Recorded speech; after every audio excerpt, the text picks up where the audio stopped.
Morning. Recently, the committee received a written response from the Privy Council office outlining two meetings earlier this year, January 25th and March 30th, at which, quote, NDP political party representatives were present to get secret briefings by the Prime Minister's office and Elections Canada in information to craft this bill. Mr. Perot, you attended both of those meetings, and as you are aware, this bill is quite controversial, as it was clear the NDP and Liberals negotiated a deal to move the election date back to protect the pensions of likely to be defeated NDP and Liberal MPs in guaranteeing their pension. We know that these two meetings that you had, you were at, and Elections Canada staff. Can you confirm to the committee if you or any Elections Canada staff had any other meetings, briefings, calls, or exchanges with the NDP present or participating in regarding Bill C-65 before it was announced? There's many elements to your question, Mr. Chair. As is customary, before a bill is introduced, at the very last steps in the preparation of a bill, the Privy Council office typically shares with my office a copy of the bill to make sure there are no errors or technical issues. This is not a policy discussion. I have had policy discussions with representatives of all parties, both prior and after the bill was introduced. I got to clarify here, because when you go through, there's a thing between a standard meeting policy information that PROC deals with. When it comes to crafting Bill C-65, the NDP had special access that other parties were not provided to, given information specifically in crafting Bill C-65. So, Mr. Perot, my question was, were there any other meetings besides January 25th or March 30th that you met with or provided information to in any way anyone from the NDP in advance of the bill being announced? Not meetings on general policy or anything, specifically on Bill C-65 and it being crafted. I had several meetings on the supply confidence agreement, which had elements, the 3-day 2 additional days of voting. I've had meetings with Mr. Blakey then. I've had meetings with Ms. Matheson, with Madame Gaudreau, with yourself after the bill was introduced, with Mr. Cooper. So this is with Mr. Cooper, both prior and after. And again, you are conflating two different things, Mr. Perot. There is about having colleagues. meetings. Just, Eric, sorry, just 1 sec. Colleagues, I understand. I get it. But listen, we just spent the last meeting losing an hour of witness testimony. I don't want that to happen again. Mr. Duncan, go ahead. Mr. Perot, you are conflating two different things again. If there's information on policy on reports that you provided to this committee, I can tell you, you did not meet with Conservative Party representatives about drafting Bill C-65. This was the thing. I've asked specifically, you've acknowledged now that you met with Mr. Blakey specifically on crafting Bill C-65. I'm asking you to table with the committee the dates, the times, and who attended from the NDP on any briefings and information, not about general policy matters, specifically to the question of sorry, crafting. Mr. Duncan, I have a point of order I have to attend to. Mr. Gerritsen?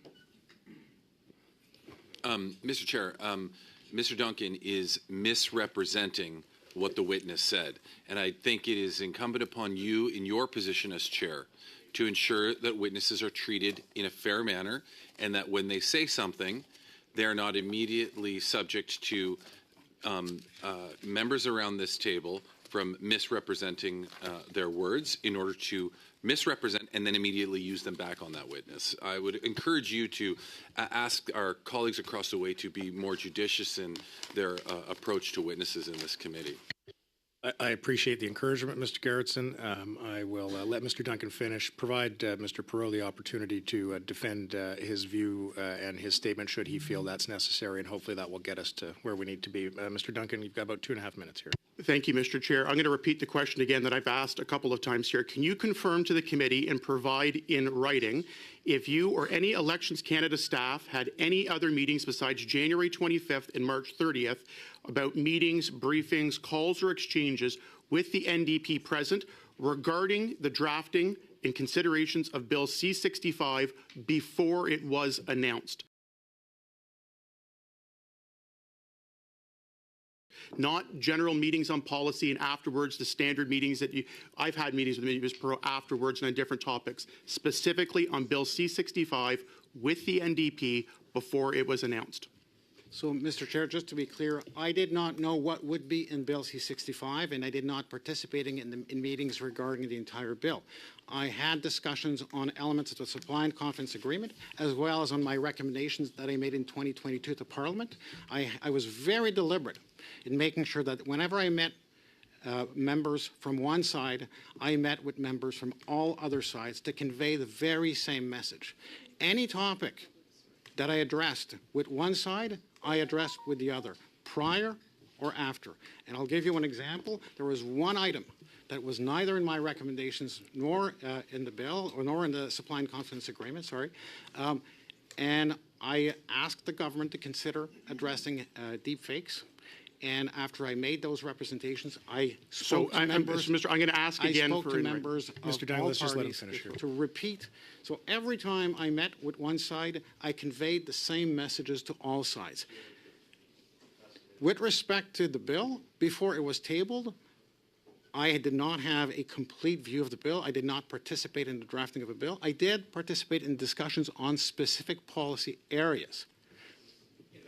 Of the bill before C-65 was announced, to which the NDP was present at the announcement with Minister LeBlanc. They had access to information and briefings, including ones that you were at when it comes to this. The Privy Council office gave the two details of January 25th, 2024 and March 30th.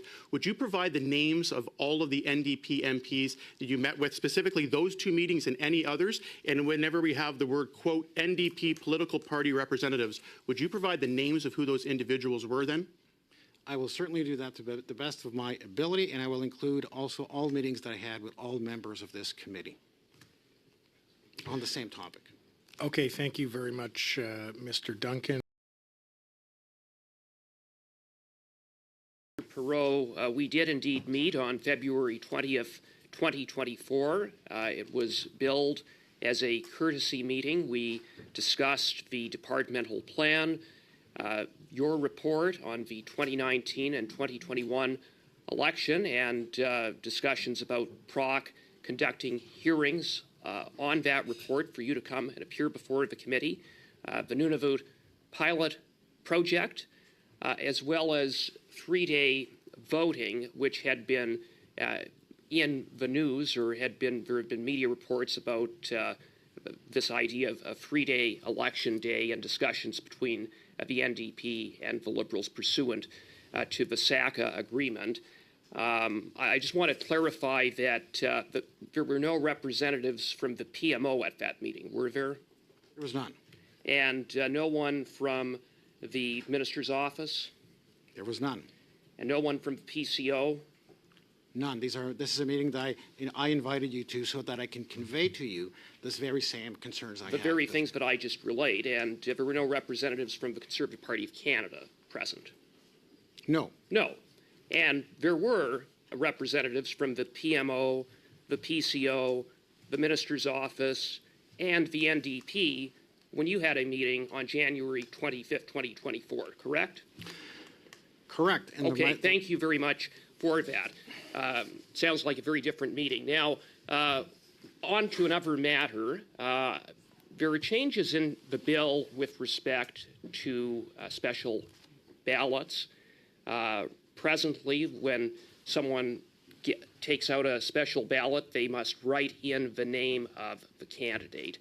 This bill changes that so that if someone were to fill in Conservative Party of Canada, they could simply mark in their party preference, not the name of the candidate. So I just want to understand the implications of that in this hypothetical.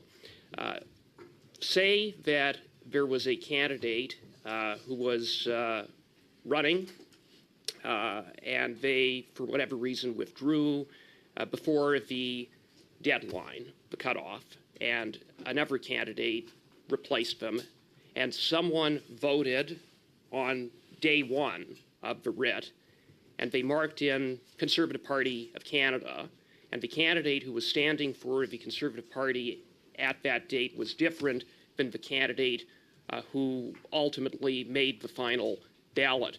How would that vote be treated?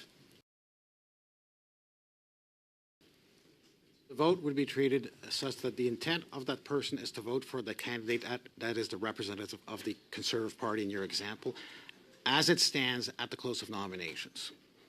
And so if there was a shift prior to the close of nominations, then the list of candidates in party affiliation is crystallized at the close of nominations. So I guess, just to clarify, would the vote count or not? If it only mentioned the party, Right. it would count. And right If now, it mentioned the party in the name of a candidate who is not a candidate of the party, then the intent of the elector could not be understood and it would not count. and right now, if someone were to vote by way of special ballot and they marked in candidate A, because they'd be required to specifically write in the name of the candidate, and then candidate A was not the candidate that made the final ballot because someone else stepped in and they met the filing deadline, that vote would not count. Is that right? Correct. Okay. Now, on another matter, we've seen this in a few by-elections, this protest movement that you've alluded to, in which there have been 50 candidates on the ballot in Winnipeg and Montreal and in Toronto. You've proposed some potential amendments to the Act. I welcome those suggestions. I would note as well that I think in each of the three ridings, the same official agent represented all of the candidates. What are your thoughts on potentially making an amendment so that an official agent could only act for one candidate in a riding? Mr. Chair, that's something that I've considered. And now these are all nil returns for all of these candidates affiliated with that movement. And so it is such a small task to sign a nil return that I think it could easily be done with different official agents.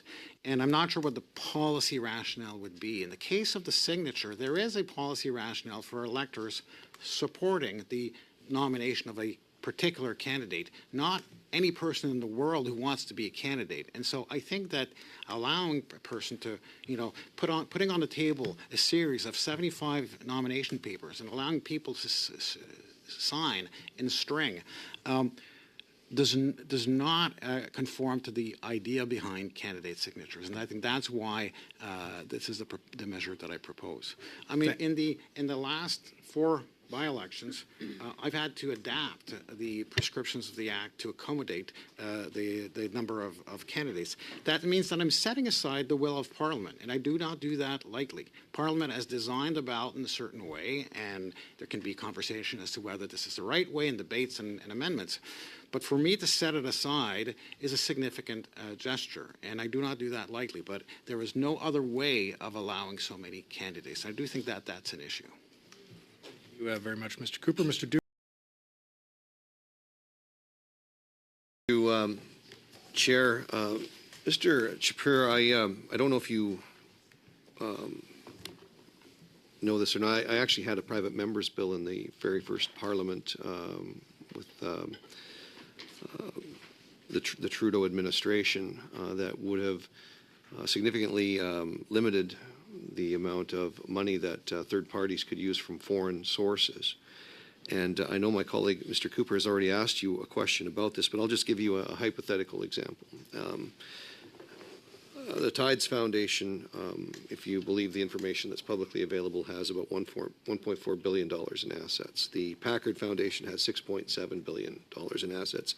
The Pew Charitable Organization has $6.7 billion. Just those 3 organizations alone have just under $15 billion in assets. And they fund organizations not only in the United States, but they fund them in Canada and elsewhere through non-government organizations, not-for-profits, and so on. And all of those organizations may choose to become a registered participant in the election process when we have a federal election. And of course, they would align themselves with a potentially political party. And I'm just using those 3. That we're not even talking about unions. We're not talking about foreign actors or state actors or anything like this. So there's billions and billions of dollars actually that could be coming from all manner of sources, and the the changes that are being proposed here may have helped, but it is illegal in Canada for any political party to accept money from outside of Canada. Why is it still legal? And in your opinion, do you think it should be legal for any registered party that wants to participate in an election to receive any funds from outside of Canada? Full stop.